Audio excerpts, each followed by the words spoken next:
সম্মানিত দর্শক, আসসালামু আলাইকুম। আজকে আমি রওনা দিয়েছি কুড়িগ্রামের ধল্লা নদীর উদ্দেশ্যে। এই ধল্লা নদীর যে প্রাকৃতিক সৌন্দর্য বা ধল্লা নদীর যে বৈশিষ্ট্যগুলো, সেই বিষয়ে আজকে আপনাদের বিস্তারিত এই ভিডিও থাকছে, দেখতে থাকুন। আমি কুড়িগ্রাম ধল্লা নদীর পাশে অবস্থান করছি। এই নদীটি কুড়িগ্রাম জেলায় উৎপত্তিস্থল হলেও এই নদীর সাথে ভারত এবং ভুটানের সঙ্গে স্পর্শ রয়েছে। ভারত এবং ভুটানের পাশ দিয়ে নদীটি বয়ে চলেছে।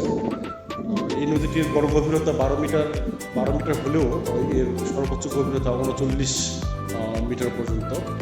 নদীটি বর্তমান খনন কাজ চলছে, আর তাছাড়া এখন শুকনো মৌসুম চলছে।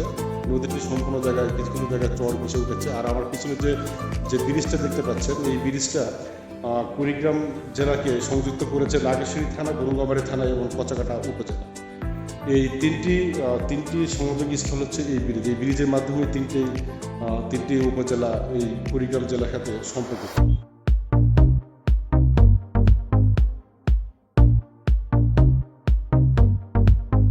হলো সূর্যাস্ত, বাংলা তবু জাগে, ধুলো চিন্তা সব মিলিয়ে যায়,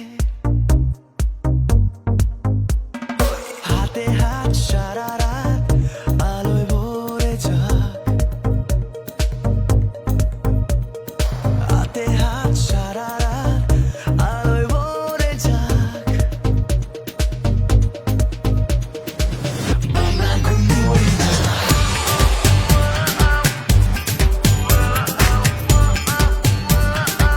বাংলা ঘুমোয় না,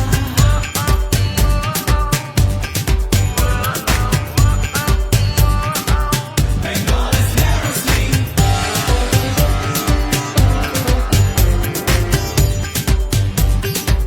বাংলা ঘুমোয় না,